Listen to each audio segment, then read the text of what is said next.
बात यह है, बिस्मिल्लाहिर्रहमानिर्रहीम, बात यह है कि इल्तवा जो है वो किसी वजह से होना चाहिए। आप इल्तवा करें फॉर द सेक ऑफ इल्तवा या आप उस केस से भागने की कोशिश करें तो ये जो है ये ठीक नहीं है मेरा ख्याल है। और ये ही तोशाखाना केस में इन्होंने किया है और यही के जो है ये जो भी वैसे फ्रांस देखे मैं एक मिसाल देता हूँ, मैं एक मिसाल दे देता हूँ आपकी इस बात को भी कवर।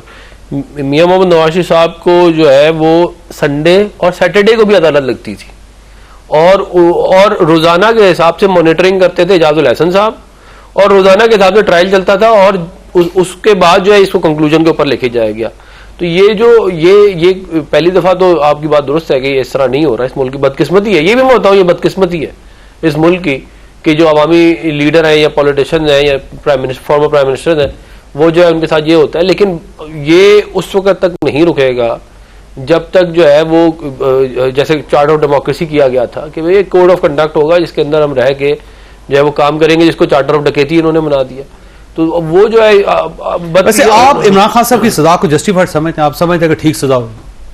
ठीक है, मैं ये समझता हूँ कि जो तोशाखाना वाला केस था उस मतलब जज ने उनकी पूरी बात सुनी, पूरे इनको मौके दिए। जो मतलब अगर आप मुझे बताएं ना 342 का बयान अगर वो नहीं देना चाहते तो जज जबरदस्ती तो उनसे ले नहीं सकता। अगर वकला इनके पेश नहीं होना चाहते जज जबरदस्ती तो उनको नहीं बुला सकता। और ये टिपिकल डिलेइंग टैक्टिक्स है। ये बहुत सारे केसेस में वैसे देखें जहां इन्हें रिप्रेजेंटेशन देनी थी सुप्रीम कोर्ट में इनके कितने वकील अच्छे अच्छे पहुंचे, वहां पे टाइम पे पहुंचे, सारा कुछ हुआ, सारे पाकिस्तान ने इनका केस सुना, ये जो इलेक्शन सिंबल वाला था।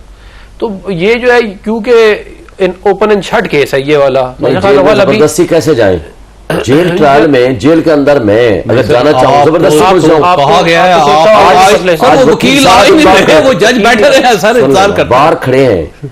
अगर पुलिस ना जाने दे, मुझे बताएं जेल अथॉरिटीज ना जाने दे, हम जबरदस्ती जा सकते हैं? साइफर का केस था, आपके वकला को बुलाया जाता था, आपके वकला कहते थे हम लाहौर हैं जी, हम यहाँ आए नहीं। मुझे बताएं सुनने 1 तारीख पे जो हमारा प्रिंसिपल काउंसिल था उसका ऑपरेशन हुआ था, उसने एप्लीकेशन भेजी विद मेडिकल एविडेंस। उन्होंने कहा अगर फिर भी आप चाहते हो चलाना नया वकील एंगेज कर देते हैं सो दैट अगर वो बीमार है तो वो नहीं आएगा तो आप किसी और वकील को एंगेज कर दें। लेकिन उनको इतनी जल्दी थी, एक बात सिर्फ कर दूं, इतनी जल्दी थी 342 की स्टेटमेंट शाह महमूद कुरैशी की अभी बाकी थी, उसने सजा सुना दी।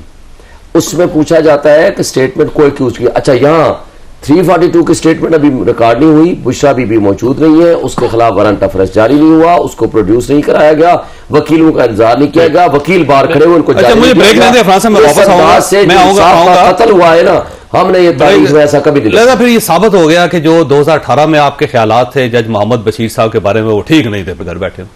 ठीक है, बिल्कुल। अगर इस्लामाबाद हाई कोर्ट में उनके पास एक right of appeal Islam high court की और फिर एक right of appeal supreme court की, तो अगर कहीं पे कोई लैप्स हुआ है किसी किस्म का तो वो जो है वो जब केस लगेगा इनका तो उधर जो है वो कार्रवाई पूरी हो जाएगी। मैं ज़ाती तौर पे ये समझता हूँ कि जो इन्होंने वो जो ये गिफ्ट वाला मामला है ये भी मतलब कि ये मुझे आप बताएं ना इसको कैसे आप करेंगे जस्टिफाई? क्या आपने 6 अरब रुपए की चीज 1.5 करोड़ रुपए में ले ली और आपने कहा कि जी मैं 50 सर पहले 1.5 करोड़ की थी, बाद में वो तकरीबन 3 अरब रुपए की बनी है। 3 या 4 मैं आपने बाद में बनाई ना सर। नहीं, उसकी वैल्यूएशन उस दिन उस वक्त भी 1.5 करोड़ रुपए तो नहीं थी, खैर लेकिन चले। क्या सरकारी जो असेसमेंट कमेटी है या इवैल्यूएशन कमेटी उसको मुजरिम बनाया जिसने इवैल्यूएट करके दिया? लेकिन मुझे बता दें अगर वो मुजरिम नहीं है यही होता था ना, आप कहते थे नहीं कहते थे कि ठीक होता था। जो तोशाखाना आज तक पिछले 50 साल से चल रहा है, किसी एक के खिलाफ आज तक कोई नई इवैल्यूएशन कराई? जो वही इवैल्यूएशन कमेटी है ना, वही अप्रेजर है, वो अगर मुजरिम नहीं है तो क्या इमरान खान मुजरिम बन गया? और क्या किसी और तोहफा जिसने भी लिया है क्या उसकी इवैल्यूएशन हुई है? हाँ जी, बताइए। बुनियादी फर्क ये है कि 6 अरब रुपए की चीज 1.5 करोड़ रुपए की किसी ने अभी तक ली नहीं। तो वो जब आप इतनी महंगी चीज आप इतनी मतलब आपने इतना ज्यादा बड़ा करा ना, मतलब ओपन कर दिया, तो उसमें फिर जाहिर है आपने पकड़े ही जा रहा था। अब 190 मिलियन पाउंड आपने दे दिया एक बंदे को, अब आप ये ख्वाहिश है कि हम ना पकड़े जाएं, तो कैसे हो सकता है? बुलेट प्रूफ गाड़ी, मैं आपको बता रहा हूं रिकॉर्ड की बात, बुलेट प्रूफ मर्सिडीज गाड़ी नवाज शरीफ साहब ने 6 लाख में ली है। पुरानी थी ना, पुरानी थी, आप बता दें नहीं थी जब ली थी वैसे तो। नहीं 1998 की, नहीं मैं बता देता हूँ 1998 की मर्सिडीज थी जो 2009 में उन्होंने ली थी और उसकी जब वो आई, वो जब उधर आई थी वो उससे भी पुरानी थी। चले आज मुझे 60 लाख में, चले मेरी गुजारिश सुन, मैं 60 लाख में आपको क्या दूं, मैं आप मुझे 6 अरब रुपए की चीज 1.5 करोड़ में दिलवा दें, मैं भी ले लेता हूँ। बात ये नहीं, गाड़ी नहीं, बात ये नहीं, अगर एक और गाड़ी ये भी है, फिर अगर जिस दिन नहीं, मेरी गुजारिश सुने ना, इमरान खान साहब जब गए प्राइम मिनिस्टर हाउस छोड़ के, तो वो भी तो गाड़ी लेके गए थे BMW। तो आप, मैं यही कह रहा हूँ, आप जिन चीजों में सियासत के लिए पड़ गए हैं ना, फिर इवेंचुअली उसका नतीजा ये निकलता है जो निकला है। लेकिन इसमें फिर अपना सा मसला फिर वो ये है कि जज साहब ने जो फैसला किया बड़ी जल्दी किया, साइफर केस का भी जल्दी फैसला हुआ है, इसका फैसला भी जल्दी हुआ है। 85 आप 2-4 दिन और इंतजार कर लेते तो क्या फर्क पड़ता। आप ज़ाहिर आप वकील भी रहे खान साहब के, और बड़ा बड़ा पैनल है वकला का, लेकिन अगर हम इसको एनालिसिस करें इस केस का हर चीज को छोड़ के, तो ऐसा लगता है जैसे आप लोगों की तैयारी नहीं थी। इवन लतीफ खोसा साहब जब सुप्रीम कोर्ट ऑफ पाकिस्तान जाते हैं तो वहां पर पता चलता है उनके पास कागज ही नहीं होते, ना हामिद खान साहब के पास। ऐसी बात है नहीं। जो सुप्रीम कोर्ट का केस है को अगर अलग करके देखेंगे तो उसका भी मैं खुद विटनेस हूं, मैं वहां मौजूद था। जो एक कहते हैं कागज नहीं है, वहां भी चीफ जस्टिस साहब का बेंच में था, वो लेवल प्लेइंग फील्ड के केस की मैं बात कर रहा हूं। वहां उन्होंने पूछा जी किधर है एविडेंस, हमने कहा जी ये है USB में एविडेंस।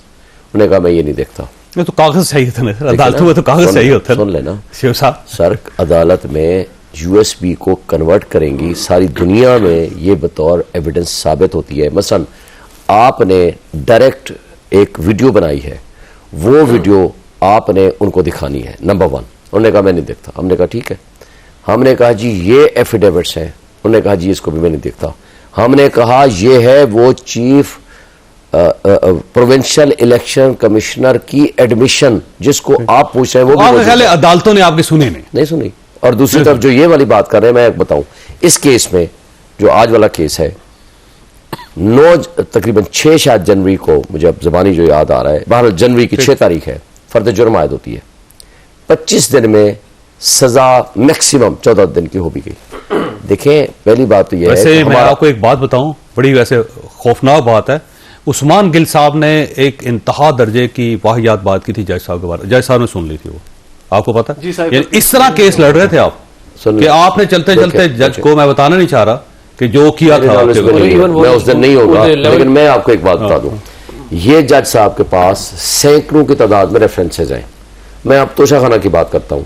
तोशा खाना का रेफरेंस मौजूद है अगेंस्ट नवाज शरीफ, अगेंस्ट यूसुफज़ा गिलानी एंड अगेंस्ट डियर जज थे आपके। आपने कहा हुआ है कि तारीख याद रखेगी इसके फैसले को जब नवाज शरीफ का फैसला किया था। मैंने नहीं कहा, मैं आपको इमरान खान साहब ने कहा था। एक बात मैं आपको कहना इतना अच्छा वकील जज जो है आज आपको बुरा, मैं सिर्फ एक बात कहना चाहता हूं, क्या प्रोसिक्यूशन का वकील हमारा वकील बन सकता है?